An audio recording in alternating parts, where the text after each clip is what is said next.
এখন আপনাদের সামনে মুর্শিদাবাদ জেলার অন্তর্গত কাদুয়া নিবাসী এবং আল মাদ্রাসাতুল কাদেরিয়াতুল মুস্তারশিদিয়ার প্রিন্সিপাল আলহাজ জানাব মাওলানা ওলিউল্লাহ কাদেরী সাহেব বক্তব্য রাখবেন, যিনি বহু গ্রন্থ প্রণেতা।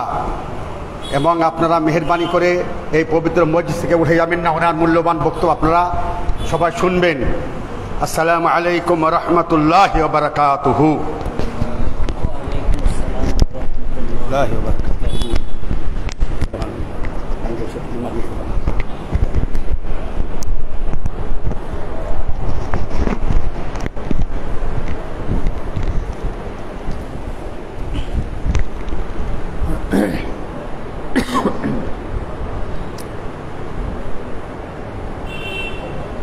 नहमदुहु नुसल्ली व नुसल्लिमु अला सय्यिदिना व मौलाना मुहम्मदिन सल्लल्लाहु अलैहि वसल्लम रसूलिहिन नबिय्यिल अमीनिल मकीनिल हनीनिल करीमिर रऊफिर रहीम व अला आलिहि तय्यिबीन वत ताहिरीन वल मासूमीन अजमाइन खुसूसन अला सय्यिदिना अल-गौसिल आज़म अला जद्दिही नबीना व अलैहि सलातु वस्सलाम।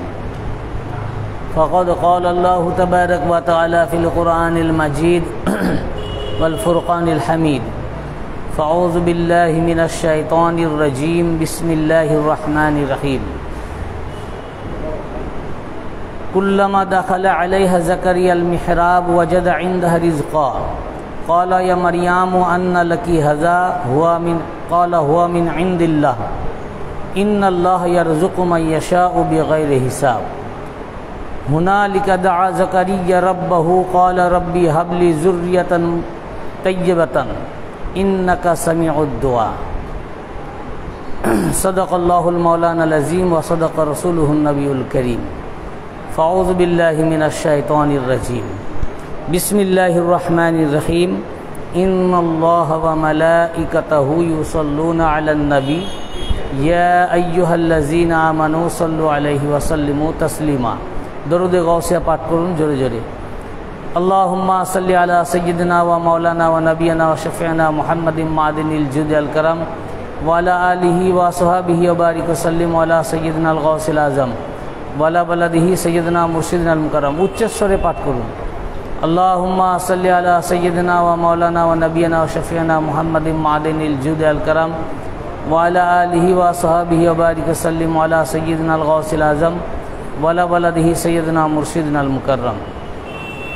मुअज़्ज़ज़ सामीन किराम, उपस्थित समस्त आशिकान मुस्तफ़ा, मुहिब्बान अहले बैत किराम व गोलामान हजरत गौसे आज़म, खास करे आमार सकल पीर भाई ओ पीर बोन, আপনাদের প্রত্যেককে জানাই আজ 27শে সওয়াল মওলা পাকের উরুস পাকের মোবারকবাদ এবং আমার পক্ষ থেকে ভালোবাসা, অভিনন্দন এবং আসসালামু আলাইকুম ওয়া রাহমাতুল্লাহি ওয়া বারাকাতুহু।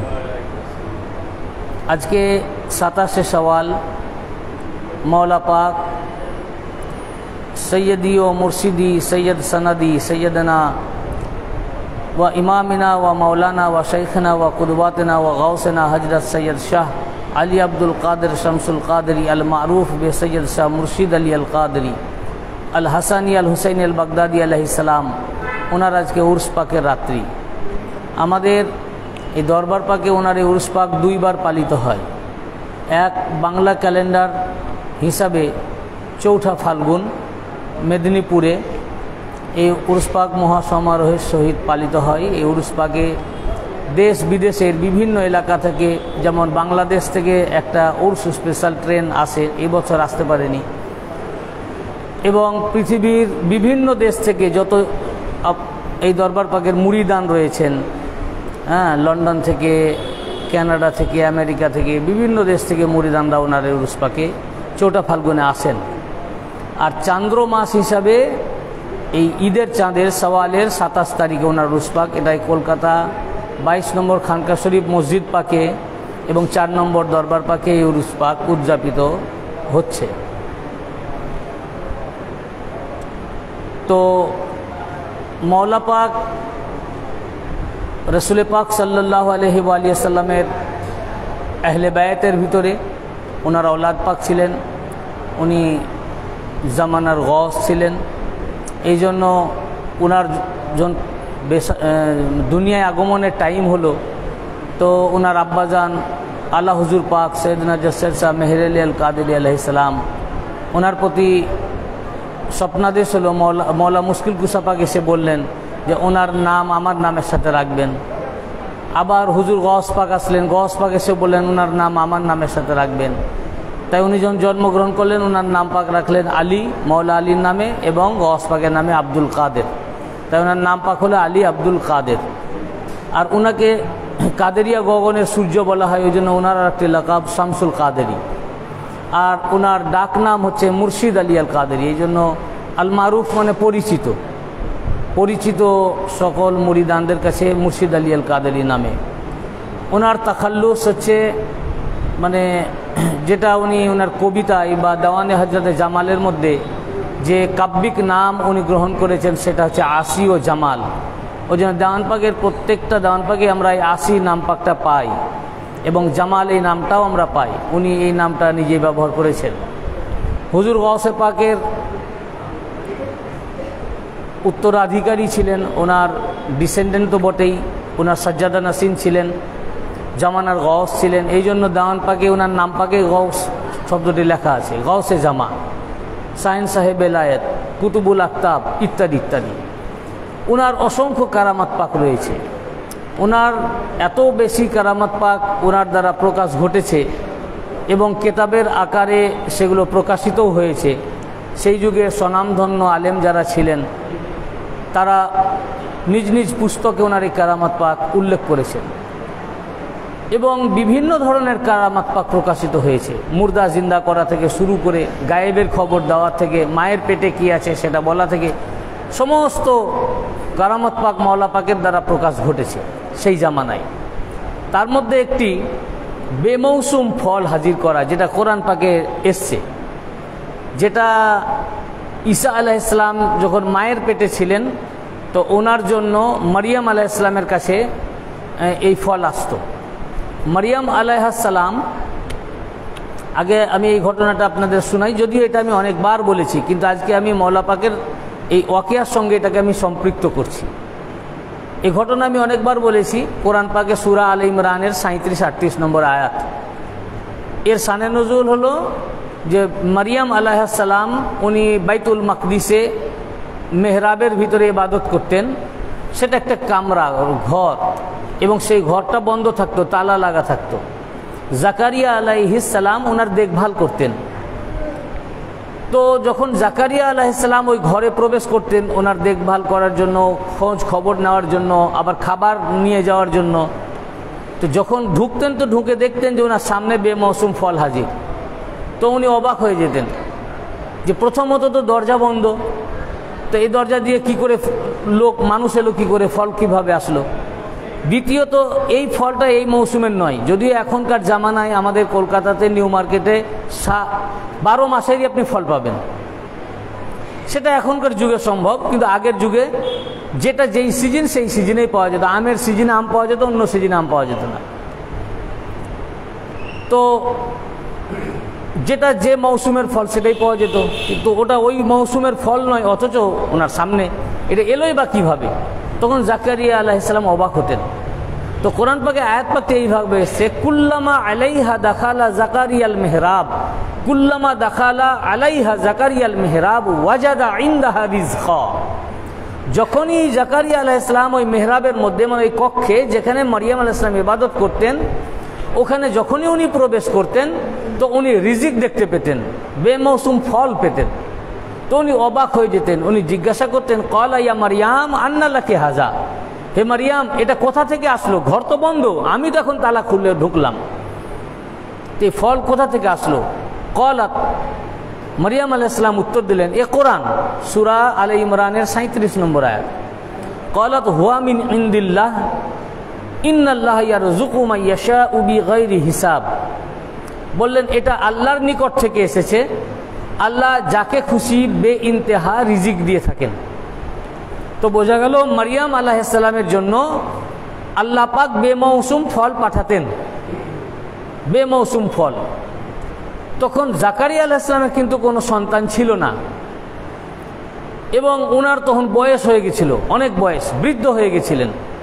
তো উনি আল্লাহ পাকের কাছে সন্তান প্রার্থনা করতেন, প্রার্থনা করতে করতে করতে যখন বৃদ্ধ হয়ে গেলেন তখন সন্তানের আশা ত্যাগ করলেন, দেখলেন আর তার সন্তান হবে না। কিন্তু এখানে ওনার দিমাগকে আল্লাহ খুলে দিলেন। যখন মারিয়াম আলাইহিস সালামের কক্ষে বেমৌসুম ফল দেখলেন, অসময়ের ফল, তখন ওনার মাথায় এটা চলে আসলো যে আমাকেও আল্লাহ অসময়ে সন্তান দিতে পারেন, বেমৌসুম সন্তান। তখন হুনালিকা জাকারিয়া রাব্বাহু, 38 নম্বর আয়াত, হুনালিকা জাকারিয়া রাব্বাহু ক্বালা রাব্বি হাবলি যুররিয়াতান তাইয়্যিবাতান ইন্নাকা সামিউদ দুআ। জাকারিয়া আলাইহিস সালাম ওখানে বসেই দোয়া করলেন। কোথায়? যেখানে মারিয়াম আলাইহিস সালাম ইবাদত করতেন, ওনার ইবাদত গাহে, যে হে আল্লাহ তুমি আমাকে একটা পবিত্র সন্তান দান করো, তুমি প্রার্থনা শ্রবণকারী। যে এই দোয়া করেছেন আল্লাহ পাক জিবরাইল আলাইহিস সালাম পাঠিয়ে দিলেন এবং বললেন, ইয়াহিয়া আলাইহিস সালামের সুসংবাদ দিলেন যে আল্লাহ পাক আপনাকে একটা পুত্র সন্তান দিয়েছেন, তিনিও পয়গম্বর, তার নাম ইয়াহিয়া। উনি বললেন যে এখন তো আমার সন্তান দেওয়ার ক্ষমতা নাই, আমি তো বৃদ্ধ হয়ে গেছি, কিভাবে হবে? বলে এমনি হবে, আল্লাহ পাক আপনাকে দিয়ে দিয়েছেন। দেখুন, একজন নবী, একজন পয়গম্বর, তিনি সারা জীবন ধরে সন্তান আল্লাহর কাছে চেয়েছেন, পয়গম্বর, আল্লাহ পাক সন্তান দেননি, পাননি। কিন্তু মারিয়াম আলাইহিস সালাম তিনি কিন্তু নবী নন, তিনি একজন নবীর মা, আম্মা, তিনি ওয়ালি। সেই ওয়ালি আল্লাহ যে জায়গায় বসে ইবাদত করেছেন, ওই ইবাদত গাহের এমন মর্যাদা যে পয়গম্বর সারা জীবন ভর আল্লাহর কাছে সন্তান চেয়ে সন্তান পাননি, ওলি আল্লাহ যে জায়গায় ইবাদত করেছেন ওখানে বসে যখন ইবাদত সন্তান চাইলেন, বৃদ্ধ বয়সে যখন সন্তান হওয়া সম্ভব নয়, সেই সময়তেও আল্লাহ পাক ওই ওলি আল্লাহর ওসিলায় তাকে সন্তান দিলেন। এটা কোরআন, এটা আমাদেরকে শিক্ষা দেওয়ার জন্য। এই যে আমরা এখানে এসে দোয়া চাই কেন? এটা জায়গাটা কি? এই কামরাটা কি? আমরা তো যাই আসর বাদে হাজির হই, কিন্তু আমরা অনেকেই হয়তো অবগত আছি কিনা জানি না। এই কামরাটা হচ্ছে মওলা পাকের হুজরা শরীফ। এখানে মওলা পাক জিয়ারত পাক দিতেন, এখানে বসতেন, এটা ওনার কামরা ছিল। আর মওলা পাক এখানে বসে নামাজ পড়তেন, আবার যখন আম লোকদেরকে জিয়ারত দিতেন এখানে বসে জিয়ারত দিতেন। যেহেতু মওলা পাক এখানে ইবাদত করতেন, এখানে নামাজ পড়তেন, 5 ওয়াক্তের নামাজ এখানে আদা করতেন, আবার এখানে বসে জিয়ারতও দিতেন। যেহেতু মওলা পাক এখানে ইবাদত করেছেন, এই ইবাদত গাহটা আমাদের দোয়া কবুলিয়াতের জায়গা হয়ে গেল। এইটা যে ঘিরে দেওয়া হয়েছে না, এটা কোরআন থেকে সাবিত, এটা কোরআন থেকে সাবিত যে এই জন্য ঘিরে দেওয়া হয়েছে যে এটা মওলা পাকের ইবাদতের স্থান। এখানে দাঁড়িয়ে উনি ইবাদত করতেন, এখানে মুরিদানদের মুসিবতের কথা শুনতেন এবং দোয়া করতেন, এখানে উনি বসে নামাজ পড়তেন, রোজা ইবাদত বন্দেগী করতেন। তো মারিয়াম আলাইহিস সালাম, ঈসা আলাইহিস সালামের আম্মা, উনি যে ঘরে ইবাদত করেছেন, দেখুন একজন পয়গম্বর জাকারিয়া আলাইহিস সালাম তিনি আল্লাহর কাছে সরাসরি চেয়েছেন, আল্লাহ দিতে পারতেন, পয়গম্বরের দোয়া কবুল হয়, কিন্তু ওই মুহূর্তে আল্লাহ কবুল করেননি। এই জন্য যাতে ওলি আল্লাহর জায়গায় এসে দোয়া করবেন, তো এই দোয়া চাওয়াটা আমাদের জন্য পয়গম্বরের সুন্নাত হবে এবং শরিয়ত হবে। এই জন্য আল্লাহ পাক ওই দোয়াটাকে রেখে দিয়েছিলেন। সারা জীবন ভর দোয়া চেয়েছেন জাকারিয়া আলাইহিস সালাম, আল্লাহ পাক দোয়া কবুল করেননি, দেন নাই সন্তান। কিন্তু একজন আল্লাহর ওলি মারিয়াম আলাইহিস সালাম, উনি ওলি ছিলেন, ওয়ালিয়া। তিনি যে জায়গায় বসে ইবাদত করতেন, উনি চিন্তা করলেন ইনাকে আল্লাহ পাক এমন মর্যাদা দিয়েছেন যে ইনাকে বেমৌসুম ফল দেন, অসময়ের জিনিস আল্লাহ পাক ইনাকে দেন, এটা ইনার একটা বিশেষত্ব। এই ওলি আল্লাহর এটা একটা খাসিয়াত যে আল্লাহ পাক ইনাকে এমন এক বিশেষত্ব দিয়েছেন যে ইনাকে বেমৌসুম জিনিস আল্লাহ দিয়ে থাকেন। তো উনি যেখানে ইবাদত করেন, এখানে বসে যদি আমি বেমৌসুম সন্তান চাই, নিশ্চয় এই ওলি আল্লাহর ওসিলায় আমাকে সন্তান দিবেন। আর আসলেই আল্লাহ পাক দিলেন। তো এই আয়াত পাক থেকে সাবিত হলো ওলি আল্লাহরা যেখানে ইবাদত করেন, সেই ইবাদতে দোয়া কবুল হয় এবং ওই ইবাদত গাহে বসে দোয়া চাওয়া, সন্তান চাওয়া, যে কোনো মুসিবতের জন্য প্রার্থনা করা, এটা পয়গম্বরের সুন্নাত। আর এটা আমাদের কোরআনে আছে, অতএব এটা আমাদের শরিয়ত হলো। আর ওখানে দোয়া কবুল হয় যদি আমরা চাইতে পারি। এই জন্য আমরা হুজরা পাকে এখানে হাজির হই, এখানে দোয়া কবুল হয়, এখানেও দোয়া কবুল হয়। আমার আজকের যেটা বিষয়বস্তু হলো যে মারিয়াম আলাইহিস সালাম, উনার কাছে আল্লাহ পাক বেমৌসুম ফল প্রেরণ করতেন। ঠিক অনুরূপ মওলা পাক, আমি যে ঘটনা আপনাদের শোনাবো, মৌলানা আবু তাহের কাদরি সাহেব, তিনি তার লিখিত কিতাব তাজকিরাতুল মাওলা এর ভলিউম নাম্বার 1 প্রথম খণ্ডে উল্লেখ করেছেন। আজকের আমি বেশিরভাগ ঘটনায় উনার কিতাব থেকেই বলবো। তো তাজকিরাতুল মাওলা প্রথম খণ্ডে উনি উল্লেখ করেছেন যে উনার স্ত্রী হামেলা ছিলেন। তো মেয়েরা যখন প্রেগনেন্ট থাকে তখন আজীব আজীব জিনিস খেতে ইচ্ছা করে, এক এক সময় এক একজনের এক এক রকম ইচ্ছা করে। তো উনার ওই সময় ইচ্ছা হলো বাতাবি লেবু খাওয়ার, কিন্তু তখন বাতাবি লেবুর সিজন না, তখন বাতাবি লেবুর সময় না। এই জন্য উনি এটা কাউকে ইচ্ছা হয়েছে খেতে, কিন্তু দেখলেন এখন তো সময় নয়, এটা পাওয়া যাবে না। এই জন্য এ কথা উনি কাউকে প্রকাশও করেননি, বলেন উনি মনে ইচ্ছা হয়েছিল যে যদি বাতাবি লেবু পাওয়া যেত তো খেতে ইচ্ছা জাগলো। কিন্তু আবু তাহের সাহেবকেও উনি এটা জানাননি, কেন বলে তো লাভ হবে না, মার্কেটে তো পাওয়া যায় না, এখন সিজন না। কিন্তু খাবার খুব উনার ইচ্ছা হলো যে পেলে খেতাম। এখন আবু তাহের, মৌলানা আবু তাহের সাহেব, উনি আমাদের দরবার পাকের আলেম ছিলেন, লেখক ছিলেন, সেন্ট জেভিয়ার্সের উনি প্রফেসর ছিলেন, আরবি প্রভাষক ছিলেন। তো তিনি যখন মওলা পাকের কাছে আসলেন, প্রতিদিন আসতেন, তো মওলা পাক ওনার জন্য বাড়ি আসার সময় কিছু মিষ্টি আর একটি বাতাবি লেবু দিলেন। বাতাবি লেবুর সময় না, দিয়ে বললেন মৌলানা সাহেব এটা আবার আপনি খেয়ে নেবেন না, এটা বেগম সাহেবাকে দিবেন। বাতাবি লেবুটা দিয়ে বললেন যে এটা আপনি খেয়ে নেবেন না, এটা বেগম সাহেবাকে দিবেন। তো বললেন জি হুজুর। তারপরে উনি নিয়ে আসলেন, উনি এসে যখন বেগম সাহেবাকে দিচ্ছেন তো উনি বললেন যে এখন কি বাজারে বাতাবি লেবু পাওয়া যায়, আপনি কি এটা বাজার থেকে নিয়ে আসলেন? আমার কিন্তু বাতাবি লেবু খাওয়ার খুব ইচ্ছে হয়েছিল। তো উনি বললেন না না না, এটা আমি বাজার থেকে কিনে আনিনি, আর বাজারে এখন পাওয়াও যায় না। মওলা পাক এটা আমাকে দিলেন, দিয়ে আমাকে বললেন এটা আপনার বেগম সাহেবাকে দিবেন। বেগম সাহেবা তো অস্থির হয়ে গেলেন যে মওলা পাক আমার দিলের খবর জেনে গেছেন। যে উনি তখন বললেন যে দেখুন আমার কিন্তু বাতাবি লেবু খাওয়ার ইচ্ছে হয়েছিল, কিন্তু আপনাকে আমি বলিনি এই জন্য যে আমি জানি যেটা এখন মৌসুম নয় বাতাবি লেবুর, আর বাজারে পাওয়াও যাবে না, তো খামাখা আপনাকে কষ্ট দেওয়া হবে, আপনি পেরেশান হবেন, এই জন্য আপনাকে শুনাইনি। কিন্তু আমার মনে যে জেগেছে এটা মওলা পাকের কাছে খবর হয়ে গেছে। এখান থেকে দুটো জিনিস সাবিত হলো যে তার হৃদয়ের খবর মওলা পাক জেনে গেলেন, 1 নম্বর। 2 নম্বর, হৃদয়ের খবর জেনে যেটা বাজারে পাওয়া যায় না সেটা মওলা পাক বেমৌসুম ফল হাজির করে দিলেন। আমরা দেখলাম ঈসা আলাইহিস সালামের আম্মার জন্য আল্লাহ পাক বেমৌসুম ফল পাঠিয়েছেন, আর আল্লাহর প্রতিনিধি, আল্লাহর নায়েব খলিফাতুল্লাহ মওলা পাক তার মুরিদের জন্য, মুরিদানের জন্য বেমৌসুম ফল কিভাবে হাজির করলেন মওলা পাক জানেন। হতে পারে উনিও এটা জান্নাত থেকে নিয়েছেন, বুঝেছেন না? মওলা পাক এরকম মনের খবর জেনে নিতেন, মনের খবর বুঝে যেতেন। একবার হয়েছে কি, মওলা পাক ট্রেনে মেদিনীপুর শরীফ যাচ্ছেন, উনি ট্রেনে যেতেন। তো ট্রেনে যাচ্ছেন, আবু তাহের, মৌলানা আবু তাহের সাহেবও রয়েছেন।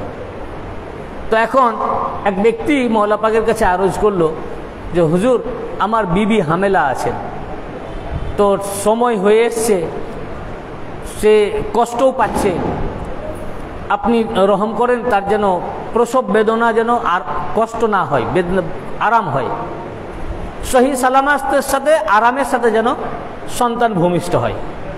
তিনি দোয়া চাইলেন সন্তান আরামের সাথে ভূমিষ্ঠ হওয়ার জন্য। ছেলে সন্তান, মেয়ে সন্তান এসব উনি চান নাই, আরামের সাথে যত হয়। তো মওলা পাক তসবিহ পড়ছিলেন, উনি তসবিহ পড়তেন। উনি এই যে দেওয়ান পাক লিখেছেন না, উনি তসবিহ পড়তেন, পড়তে পড়তেই দেওয়ান পাক লিখতেন।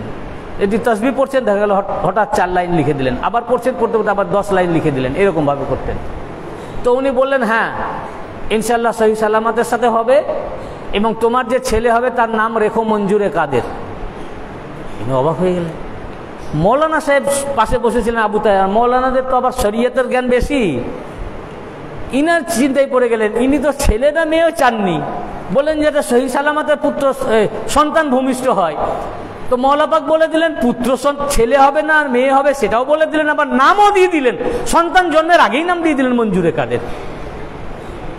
তো মৌলানা আবু তাহের সাহেব মৌলানা লোক, তো ওনার মনের মধ্যে হলো যে এটা কি করে, আল্লাহ পাক তো বলেছেন মায়ের পেটে কি আছে আল্লাহ ছাড়া কেউ জানে না, না, কোরআন শরীফে আছে যে মায়ের পেটে কি আছে এটা আল্লাহ ছাড়া কেউ জানে না। তো ইনি জানলেন কি করে ওটা ছেলে না মেয়ে? কঠিন ব্যাপার। এটা উনি খালি ভাবলেন, কিন্তু শরমে বলতে পারছেন না মওলা পাককে। কেন? মওলা পাকের খাস খাদেম আবার, দূরের খাদেম মতো নন। আমাদেরও অনেক খাস খাদেমের অনেক প্রশ্ন জাগে, বলতে পারি না আমরা। মওলা পাক হৃদয়ের খবর জেনে গেছেন, বুঝেছেন না? এমন সময় খড়গপুর স্টেশনে ট্রেন দাঁড়ালো, এমন জায়গায় ওনাদের কম্পার্টমেন্টে দাঁড়ালো, সামনে স্টেশন মাস্টারের রুম, এবং সেখানে লেখা আছে নো অ্যাডমিশন ইংলিশে। হুজুর মওলা পাক জিজ্ঞাসা করলেন যে ভাই ওখানে কি লেখা আছে? তো বললেন লেখা আছে নো অ্যাডমিশন।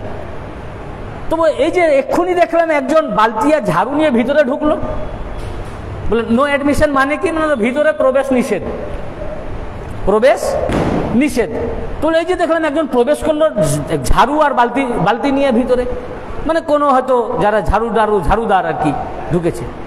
তখন তিনি হেসে বললেন হুজুর ও মানে সরকারি লোক, ওরা যখন খুশি ঢুকতে পারে, ওদের জন্য কোনো বাধা নাই। তো মওলা পাকও তখন হেসে ফেললেন, বললেন আল্লাহর যারা বন্ধু, আল্লাহর লোক যারা, আহলুল্লাহ যারা, আল্লাহওয়ালা যারা, তাদের জন্য কোনো নো অ্যাডমিশন নাই। ওনারা যেখানে খুশি যেতেও পারেন, আসতেও পারেন। এই যেখানে নো অ্যাডমিশন, পেটে কি আছে কেউ বুঝতে পারে না, এটা আল্লাহ তো বুঝতে পারেন না, আল্লাহ পারেন না, আল্লাহ বুঝতে পারেন, আল্লাহই তো দিয়েছেন ছেলে না মেয়ে। তেমনি আল্লাহর যারা বন্ধু হন, মাহবুব হন, যেমন ও একজন চাকর লোক বা ঝাড়ুদার লোক বা মেথর লোক, তার জন্য কিন্তু নো অ্যাডমিশন নাই। ও যতবার খুশি যেতে পারবে, যতবার খুশি আসতে পারবে, তার প্রবেশ নিষেধ নয়। ঠিক আল্লাহর বন্ধু যারা, ওলি আল্লাহ যারা, তাদের জন্য প্রবেশ নিষেধ নয়। সব জায়গায় ওনাদের প্রবেশ রয়েছে, ওনারা সব কিছুই জানতে পারেন, বুঝতে পারেন। ঠিক এরকমই এক ঘটনা, ওনার নাম হচ্ছে খান বাহাদুর মৌলভী শাহ মোহাম্মদ ইব্রাহিম সাহেব। মওলা পাক তখন 51 নম্বর তালতলা লেনে থাকতেন। উনি মওলা পাকের জিয়ারতে যাচ্ছেন, হঠাৎ মনে হল আচ্ছা হুজুর পাক কি ইংরেজি জানেন? মৌলভী সাহেবের মনে হঠাৎ জেগে উঠলো যে হুজুর পাক কি, এগুলো আবু তাহের সাহেব লিখেছেন তাজকিরাতুল মাওলা কিতাবের মধ্যে, হুজুর পাক কি ইংরেজি জানেন? কিন্তু উনি কাউকে এটা বলেননি, মনে ওনার প্রশ্ন জাগলো। সব দিন একটা খাস খাদেম তো।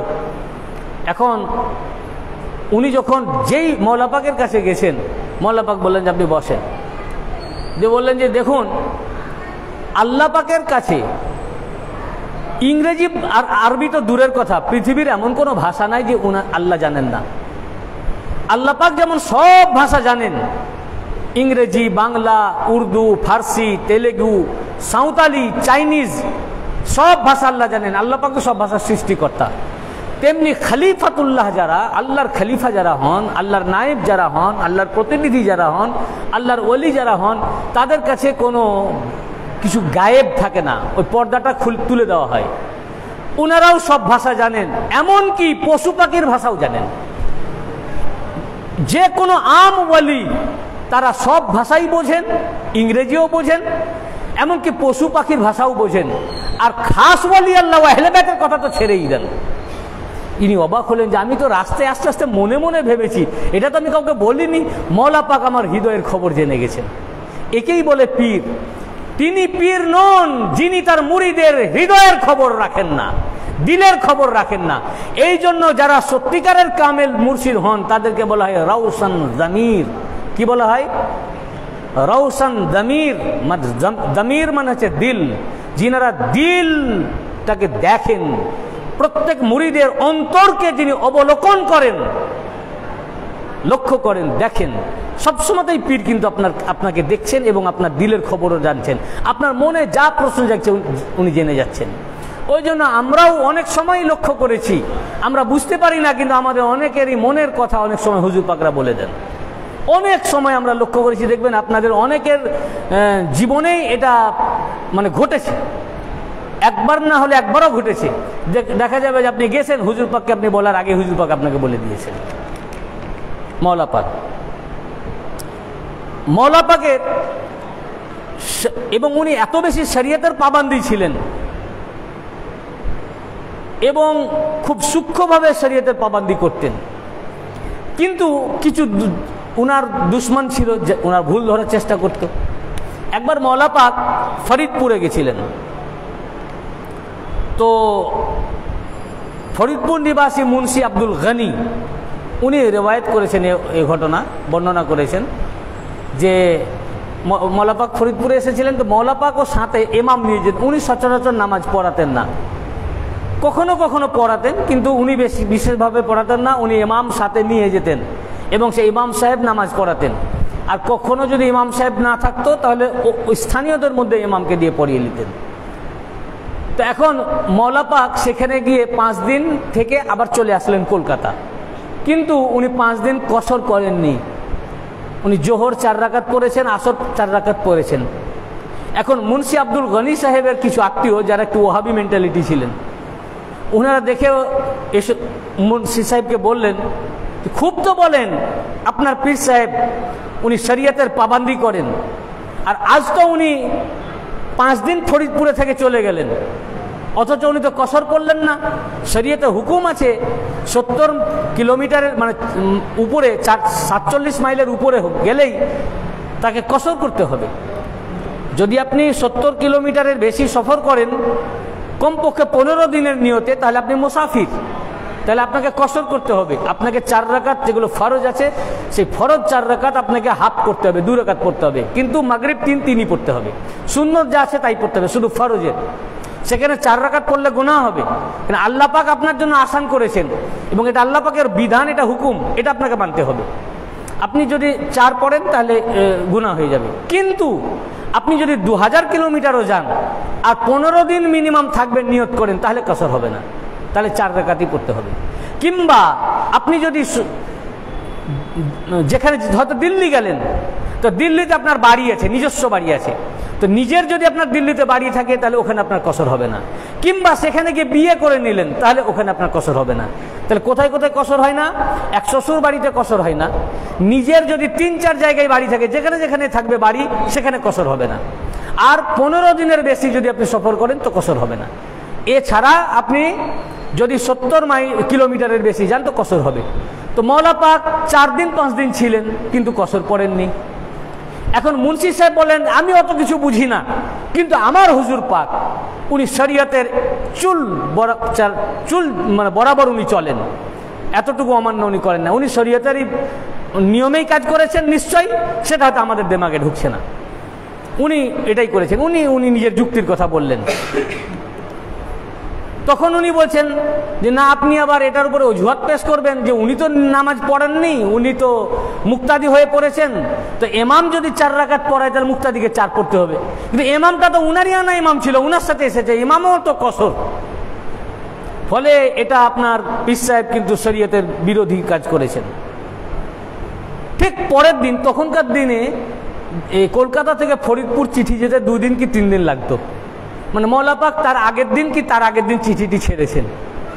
এই কথাটি যেদিন বলেছেন তার পরের দিনই উনার কাছে চিঠি আসলো মুন্সি আব্দুল গনি সাহেবের কাছে, যে ফকিরের এরাদা ছিল সেখানে 1 মাস থাকার। ফকির সেখানে 1 মাস থাকার নিয়ত করে গেছিলেন, কিন্তু বিশেষ কারণে তাকে 4 দিন বা 5 দিন থেকে চলে আসতে হয়েছে।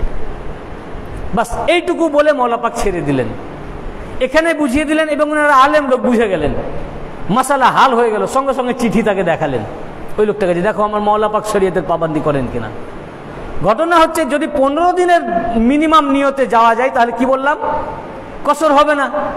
উনি 1 মাসের নিয়তে গেছেন, অতএব ওনার কসর হবে না।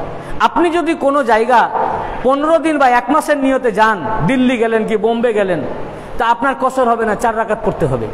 এখন 2 দিন থাকার পর বাড়ি থেকে কোনো টেলিফোন আসলো, আপনাকে এমার্জেন্সি ব্যাক করতে হবে, তা আপনি 2 দিন থেকে কি 3 দিন থেকে আপনি চলে আসলেন, তা আপনি চলে আসতে পারবেন, ওটা মুকিমি হবে, কসর হবে না, 4 রাকাতই পড়তে হবে। এটা হলো শরীয়তের মাসালা। সঙ্গে সঙ্গে আব্দুল গনি সাহেব ওনাকে শোনালেন যে দেখলেন আমার হুজুর পাক 1 মাসের নিয়ত ছিল, এই জন্য উনি কসর পড়েননি, ওনার জন্য কসর হবে না। কিন্তু বিশেষ কারণে ওনাকে 4 দিন বা 5 দিন থেকে চলে যেতে হয়েছে। তাকে যে তার আত্মীয় যারা হুজুর পাকের বিরোধী এরকম প্রশ্ন করবে, এটা মওলা পাক জেনে গেছেন। এটা জেনে সে প্রশ্ন করার আগেই চিঠি ছেড়ে দিয়েছেন, যেটা পরের দিনে সে চিঠি পৌঁছালো। ব্যাপারটা বুঝতে পেরেছেন? ইনি প্রশ্ন করার একদিন কি দুদিন আগে মওলা পাক চিঠি লিখেছেন ওনাকে এই কসরের ব্যাপারে। মওলা পাক তখন তো দেশভাগ হয়নি, রাজবাড়িতে বিশাল খানকা শরীফ ছিল, এখনও রয়েছে। সেখানে মওলা পাকেরই প্রতিষ্ঠা করা এই খানকা শরীফ, হাজার হাজার মুরিদ, লাখ লাখ মুরিদ ওখানে রয়েছে। তো মওলা পাক একবার গেছেন, ফরিদপুরেও মুরিদ ছিল, তো ফরিদপুরে নদী দিয়ে উনি নৌকাতে যাচ্ছেন মওলা পাক। তো যখন ফরিদপুরের উপর দিয়ে যাচ্ছেন, তো একদিকে উনি ইশারা করে বললেন, ইস তরফ সে কুছ তাবাররুকাত কি খুশবু আ রহি হ্যায়, বলেন এই দিক থেকে কিছু তাবাররুকাতের খুশবু আসছে, মওলা পাক বললেন।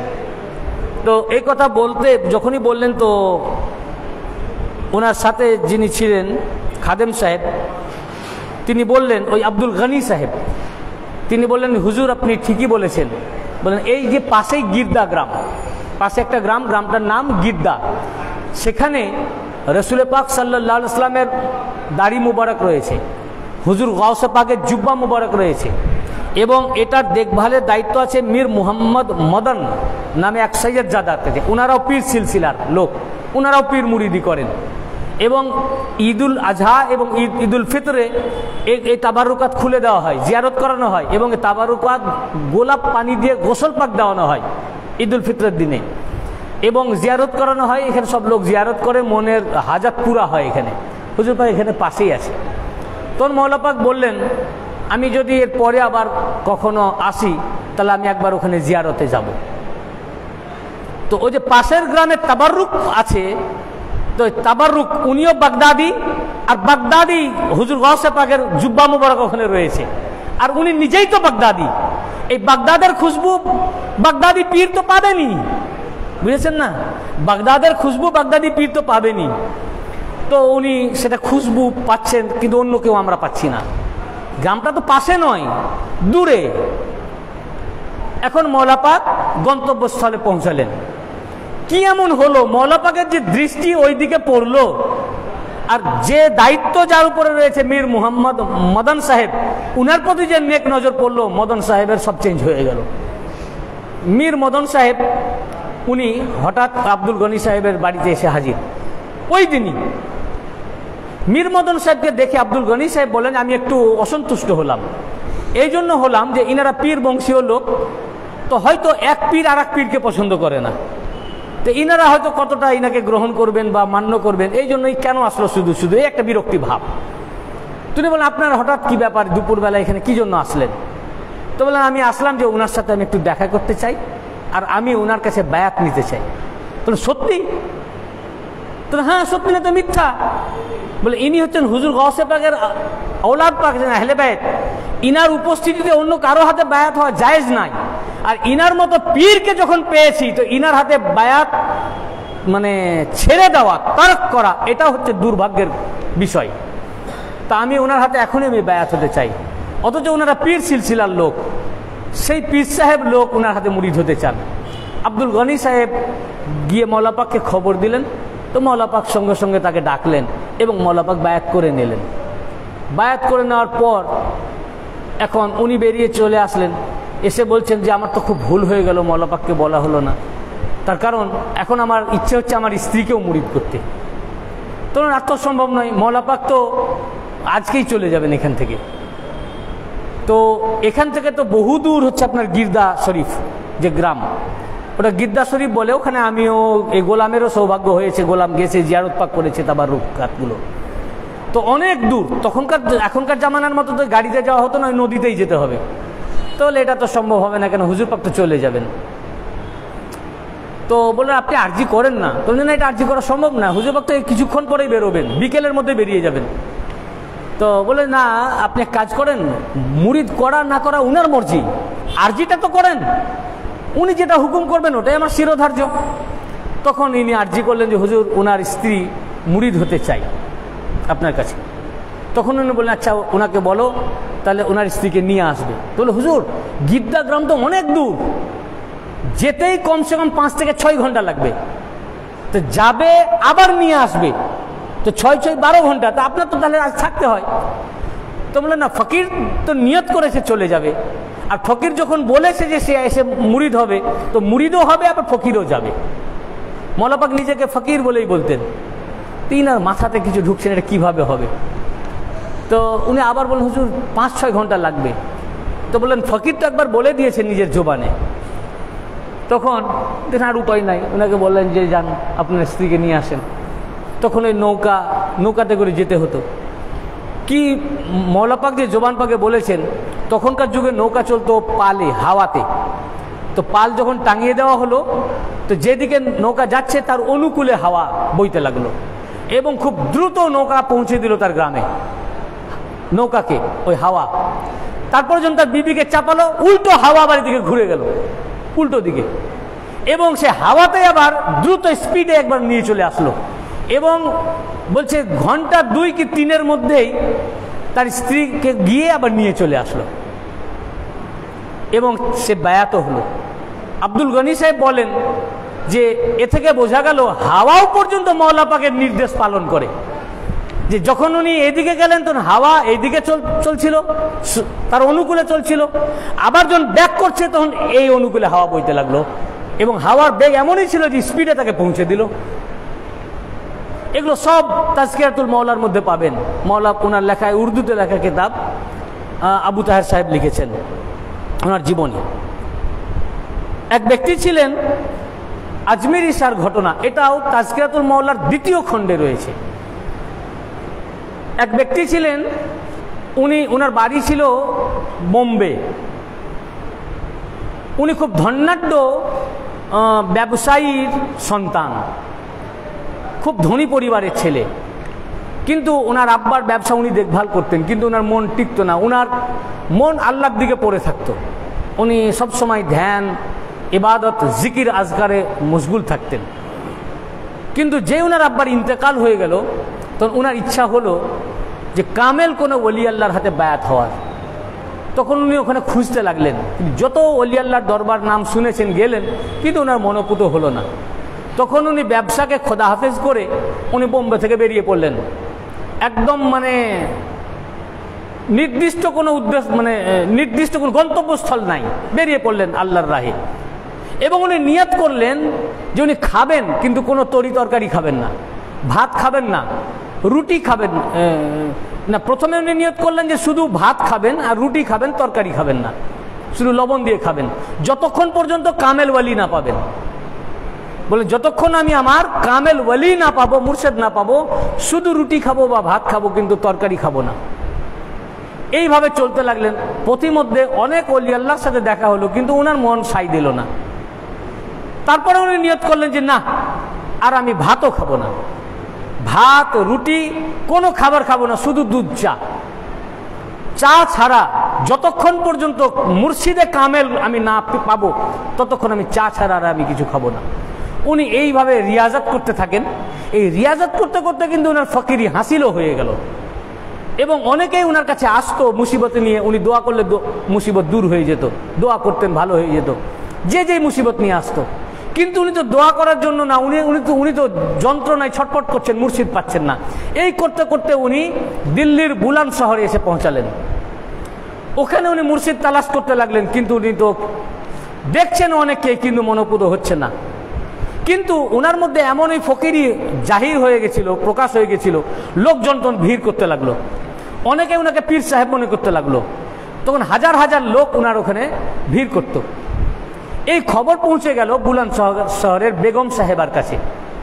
বেগম সাহেবা তখন ওনাকে নিয়ে আসলেন এবং ওনাকে একটি কামরা দিলেন এবং বললেন, আপনি এত বড় একজন ওলি আল্লাহ ফকির লোক, আপনি আমার আন্ডারে থাকবেন, এখানে আপনার সমস্ত ভরণ পোষণের দায়িত্ব আমার, খাওয়া দাওয়া সব কিছু আমার।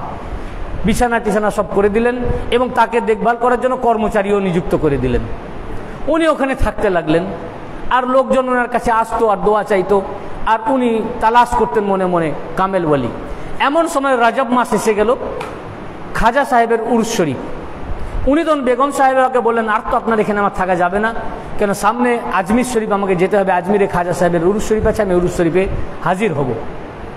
তো উনি বলেন, না নিশ্চয়ই যান, উরুস শরীফে আমি যেতে বাধা দিব না, তবে আপনি যে যাবেন আপনার জন্য একটা পুরো ট্রেন আমি রিজার্ভ করে দিচ্ছি, সেই ট্রেনে আপনি যাবেন।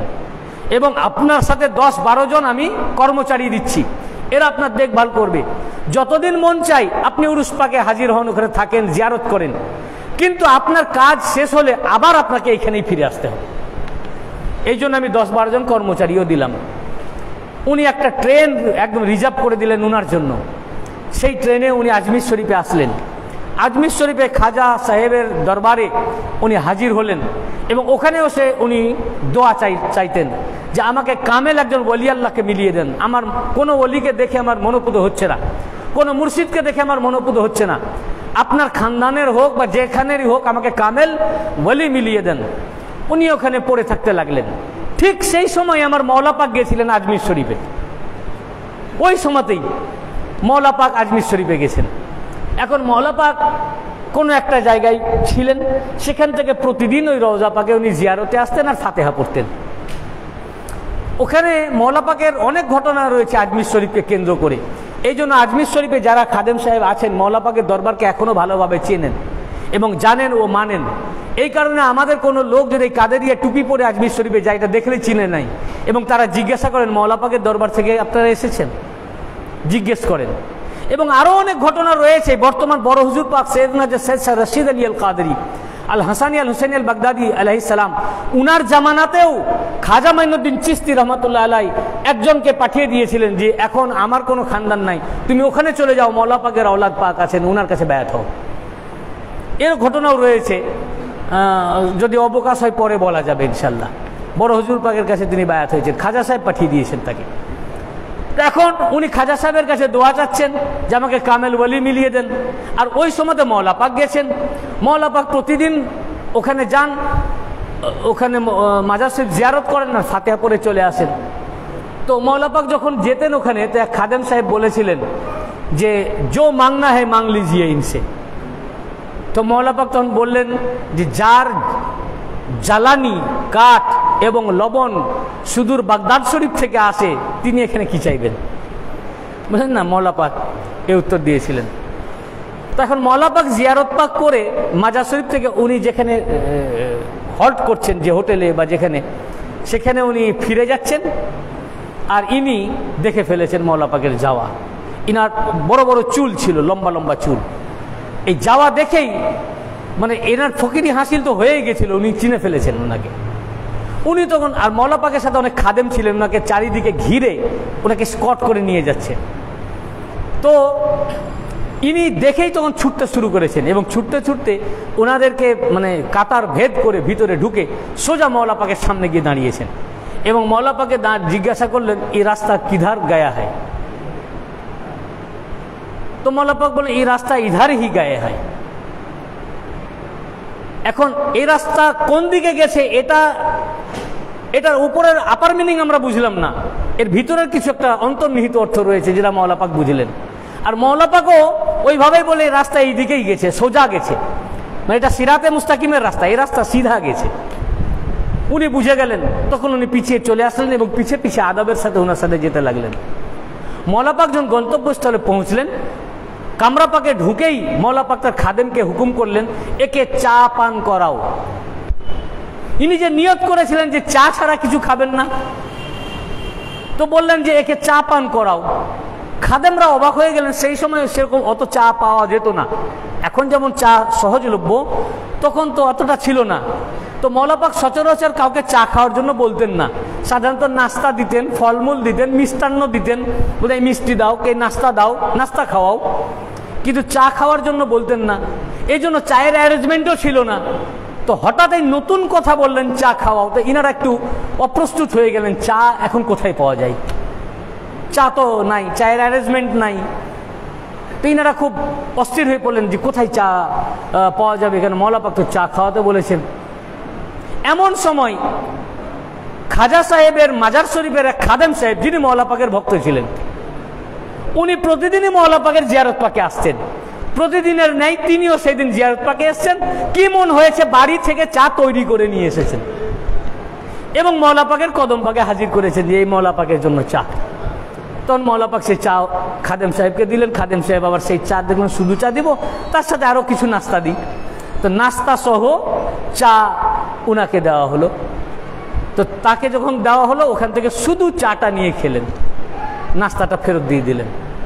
দেখুন উনি যে নিয়ত করেছেন যতক্ষণ পর্যন্ত আমি কামেল মুর্শিদ আমি না পাবো আমি চা ছাড়া কিছু খাবো না, উনি তো এখনো মুরিদ হননি।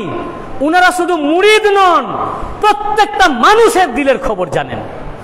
ইনি তো এখন মুরিদ না, তো ইনার হৃদয়ের খবরও মওলা পাকের কাছে আছে যে ইনি এখন চা ছাড়া কিছু খান না, ইনি এখন চা ছাড়া কিছু খান না। যার কারণে বলেন একে অন্য কিছু দিলে তো খাবে না, একে চা দাও, চা পান করাও।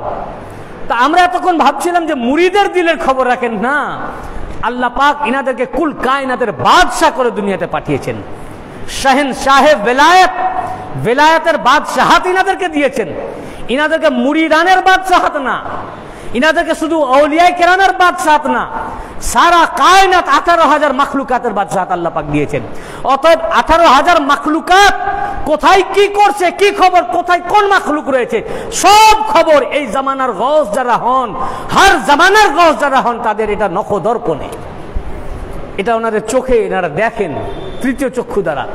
কাজেই ইনি যদিও মুরিদ নন, যদিও ইনি মুম্বাইয়ের অধিবাসী, বর্তমানে বুলন্দ শহরে থাকছেন, কিন্তু তিনি কি নিয়ত করেছেন এটা মওলা পাকের কাছে খবর রয়েছে, প্রত্যেকের খবর ইনারা জানেন। এই জন্য গওস পাক বলেছেন কাদামি হাজিহি আলা রাকাবাতি কুল্লি ওয়ালিয়্লাহ। গওস পাক বলেননি যে আমার ইখতিয়ার শুধু আমার মুরিদের উপরে, আমার এই কদম আমার প্রত্যেক মুরিদানের গর্দানের উপরে, এ কথা বলেন নাই। এটা কাসিদা পাকের কোনো জায়গায় নাই বা কোনো জায়গায় কথা লেখা নাই। গওস পাক বলেছেন কাদামি হাজিহি আলা রাকাবাতে কুল্লি ওয়ালিয়্লাহ, আমার এই কদম প্রত্যেক ওলি আল্লাহর গর্দানের উপরে। অর্থাৎ আমার ইখতিয়ার শুধু আমার মুরিদানের উপরে নয়, হর সিলসিলার ওলিদের উপরেও আমার ইখতিয়ার। সে কাদেরিয়ার হোক, চিস্তিয়ার হোক, নকশবন্দি হোক, মুজাদ্দিদি হোক, সোহরাবর্দী হোক, সাজারি হোক, যে সিলসিলা হোক, যিনি আল্লাহর ওলি আছেন তার উপরে আমার ইখতিয়ার রয়েছে, তার গর্দানে আমার কদম পাক আছে। অর্থাৎ যার গর্দানে আমার পা নাই ও ওলি না, কুল্লে ওয়ালিয়্লাহ। তো ইনারা যে খবর শুধু মুরিদানদের রাখেন, রক্ষা শুধু মুরিদানকে করেন, হেফাজত শুধু মুরিদানকে করেন তা নয়, সকল মানব জাতিকে করেন। আমি এর আগে আপনাদেরকে শুনিয়েছি এই ঘটনা, আমার সানি মওলা পাকের ঘটনা, সৈয়দনা হযরত সৈয়দ শাহ মুস্তারশিদ আলী আল কাদেরী আলাইহিস সালাতু ওয়াস সালাম, যে ওনারা সকলকে মাদাদ করেন, সাহায্য করেন। যারা ওনাদের দিকে যদি কেউ এক পা এগিয়ে আসে, ওনারা 10 পা তাকে সাহায্য করেন, 10 পা তাদের দিকে এগিয়ে যান। সানি মওলা পাকের জামানার এক ঘটনা, সৈয়দনা হযরত সৈয়দ শাহ মুস্তারশিদ আলী আল কাদেরী আলাইহিস সালাম, উনার জামানার একটা ঘটনা হলো যে কিভাবে মুরিদ ছাড়া অন্যকে মাদাদ করছেন। আমাদের গ্রামের ঘটনা হচ্ছে আজমত আলী মিয়া, যিনি হচ্ছেন আমানুল্লাহ আশেকুল্লাহ ইনাদের দাদা, আমারও সে সূত্রে দাদা হচ্ছেন, ওনাদের আপন দাদা। উনার এক বন্ধু ছিলেন, উনার বন্ধু হচ্ছে আমাদের গ্রামে, এই যে আমাদের গ্রামের অনেক লোক এখানে রয়েছে আমি দেখতে পাচ্ছি, মতিউর ডাক্তার আছে না, মতিউর ডাক্তার বলে আমাদের ওখানে একজন আছেন, তিনার দাদা ছিলেন আজমত আলী মিয়ার বন্ধু, ক্লাসমেট আর কি, একসাথে ওনারা পড়াশোনা করেছেন সম্ভবত নলাটিতে। তো ওই হিসাবে ওনার বন্ধু ছিলেন, আর উনি আবার কাদোয়ার জামাই ছিলেন। তো এখন উনি মুরিদ ছিলেন অন্য এক পীর সাহেবের, তিনিও কাদোয়ায় থাকতেন, সৈয়দ মুস্তাজাব রহমতুল্লাহ আলাই, যেখানে মসজিদে সৈয়দা পাক এখন রয়েছে, ওখানে একটা বাড়ি ছিল, ওটা ওনার খানকাও ছিল, ওখানে উনি থাকতেন। তো উনি মুরিদ ছিলেন। উনার ইন্তেকালের পর উনার মুরিদ আজমত আলী মিয়াও ছিলেন, কিন্তু পরবর্তীকালে যখন এই দরবার পাককে পেলেন তখন আমাদের সব এখানে এই দরবারের মুরিদ হয়ে গেলেন। তো উনি পর্দা হুজুর পাকের জামানায়, সানি মওলা পাকের জামানায় উনাকে বলতেন যে উনার তো বেসাল হয়ে গেছে, তুমি যিনার মুরিদ, তো এখন ইনার হচ্ছেন আহলে বাইত পাক, হুজুর গওস পাকের আওলাদ, ইনার কাছে আসো, এখানে মুরিদ হও। আমরাও ইনাদের মুরিদ, উনি ছিলেন ইনার আব্বাজানের মানে পীর মুর্শিদ পাকের মুরিদ ছিলেন, সৈয়দনা সৈয়দ সাদ আলী আল কাদেরী আলাইহিস সালামের মুরিদ ছিলেন। কিন্তু তখন সানি মওলা পাকের জামানা চলছিল, তো চলো ওখানে চলো। তো উনি বললেন না, আমি তো কামেল ওলির মুরিদ, উনিও তো সৈয়দ জাদা ছিলেন, সৈয়দ ছিলেন, তো আমার আর কোথাও মুরিদ হওয়ার দরকার নাই। তো উনি খুব বোঝাতেন, কিছুতেই বুঝতো না, বলে আমাকে আরো সব বুঝেও না, আমি যেখানে মুরিদ আছি ওটাই ঠিক আছে। যেখানে মুরিদ ছিলাম ওখানে ঠিক আছে বলেন না, তো নিয়ম আছে তো, পীর ইন্তেকাল করলে আবার তালকিন নেওয়ার জন্য অন্য কোথাও বায়াত হওয়া যায়, তাছাড়া এনারা আহলে বায়াত পা গেছেন। তো উনি কিছুতেই মানতেন না, বললেন যে না আমি যেখানে আছি সেখানেই ঠিক আছে। তো ইনি তখন বলা ছেড়ে দিলেন, বলে এ মানবে না, এই একটু মানে তর্ক করে, বলা ছেড়ে দিলেন। এটা আমাদের গ্রামের ঘটনা। এখন বেশ কিছুদিন বাদ উনিও ভুলে গেলেন এই ঘটনা। হঠাৎ উনি এসে বলছেন আজমত আলী মিয়াকে যে ভাই তুমি কলকাতা কখন যাবে? কেন? তো চলো না যাই তোমার হুজুর পাকের একবার দরবারে জিয়ারত করে আসি। তো বলে কেন? তোমাকে এত বছর ধরে বুঝালাম, তুমি যেতে চাইলে না, হঠাৎ বলছো কেন যাবে? তো না তা নয়, আমার হঠাৎ মনটা একটা কীরকম লাগছে, মানে আমি একটা স্বপ্ন দেখার পর থেকে মনটা একটা কীরকম করছে। কি স্বপ্ন? না তো আমি স্বপ্ন দেখছি যে এক নুরানি চেহারার এক ব্যক্তি আমার আব্বাকে কবর থেকে তুলে নিয়ে চলে এসছে, এনে আমাকে বলছেন যে দেখো তুমি তোমার আব্বার সাথে এইরকম একটা বেয়াদবি করেছিলে, তাতে তোমার আব্বা খুব কষ্ট পেয়েছিলেন, ব্যথা পেয়েছিলেন, এবং ওই ব্যথা নিয়ে উনি মারা গেছেন, উনি তোমাকে মাফ করেননি।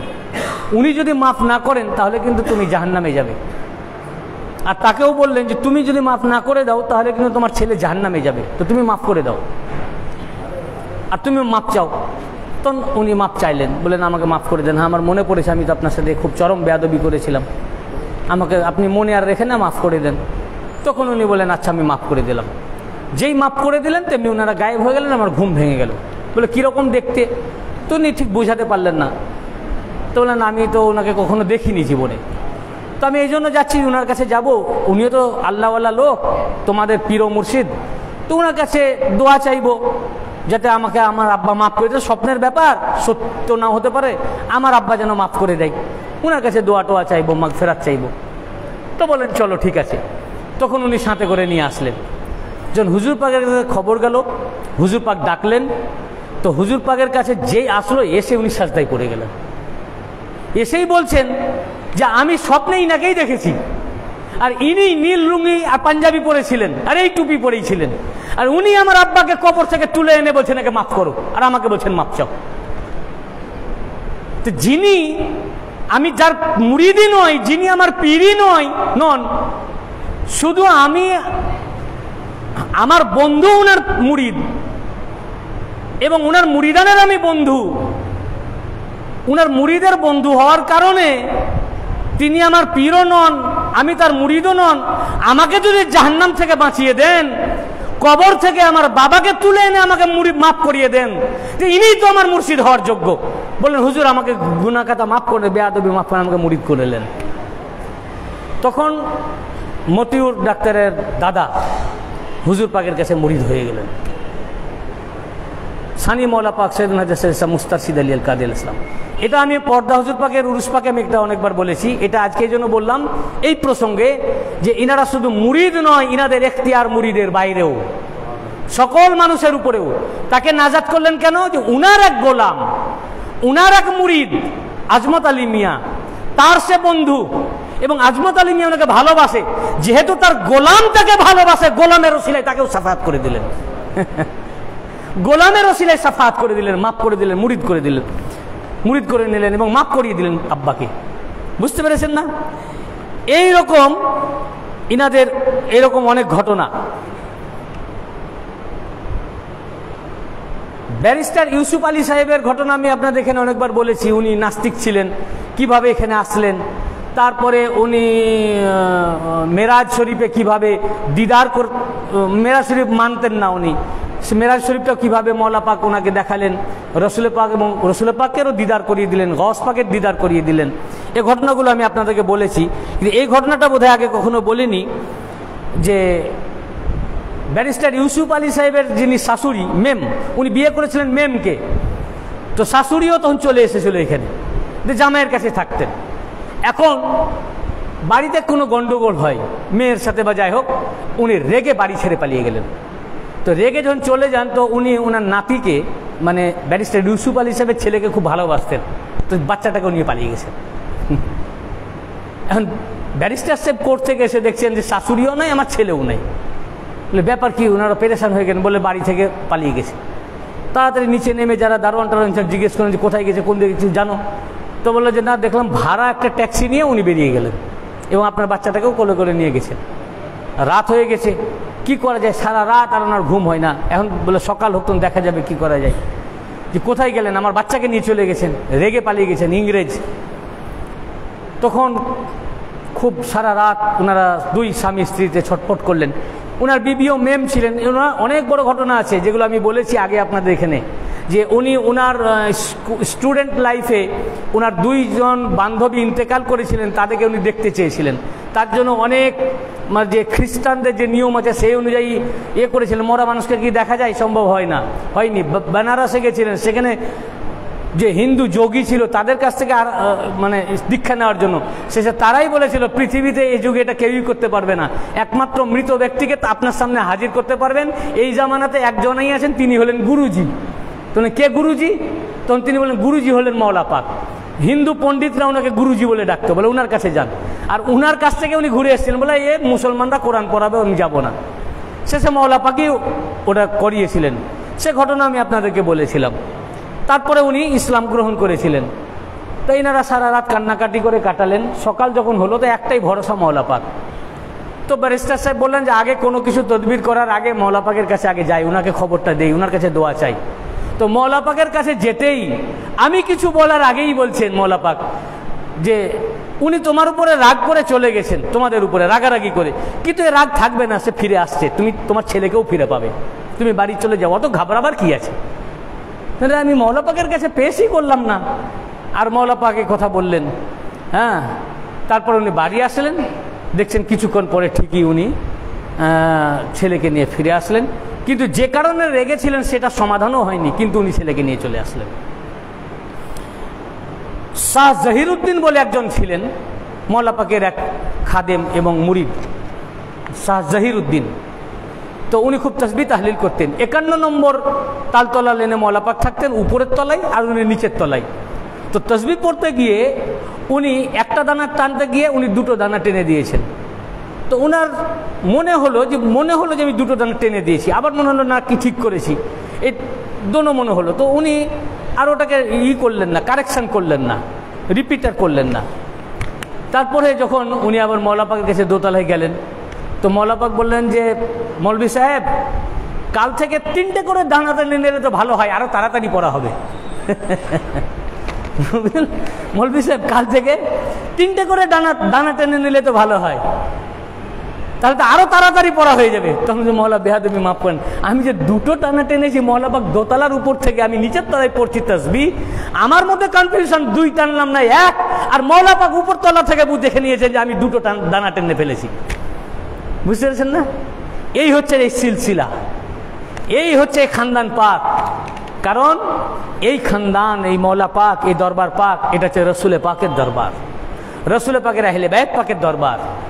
আমরা বর্তমান যিনি সাজ্জাদ হোসেন হুজুর পাক সৈয়দনা সৈয়দ ইয়াসুব আলী আল কাদরি মাদ্দাজিল্লাহুল আলী ওয়া দামাত বারকাতুহু, তিনি রসুল পাকের 36তম বংশধর, গৌসে পাকের 23তম বংশধর। তো নবীজির আওলাদ ইনারা না, মওলা পাক নবীজির, আমরা যে নবীজির কলমা পড়েছি, যে নবীজির রওজা পাক আমরা জিয়ারত পাক করতে যাচ্ছি মদিনা শরীফ, উনার ডিসেন্ডেন্ট, উনার খুন ইনাদের শরীরে প্রবাহিত হচ্ছে। তো ইনারা এসব রওশন জমির হবেন না, ইনারা গায়েবের খবর জানবেন না, ইনারা মুর্দাকে জিন্দা করবেন না, তো পৃথিবী তার কে জিন্দা করবে? ইনারাই তো আফজালুল বারিয়া, ইনারাই তো খায়রুল বারিয়া, ইনারাই তো সৃষ্টি শ্রেষ্ঠ না। রসুল পাকের খানদান পাক আছেন, আহলে বাইত পাক আছেন, ইনাদের সাথে দুশ্মনী করা, রসুল পাকের আহলে বাইতের সাথে দুশ্মনী হলো, রসুল পাকের সাথে দুশ্মনী হলো। ইনাদেরকে ভালোবাসা, রসুল পাককে ভালোবাসা হলো, উনার রসুল পাকের সাথে মুহাব্বত হলো। এটা আল্লাহ পাকের কাছে শুকরিয়া আদা করুন।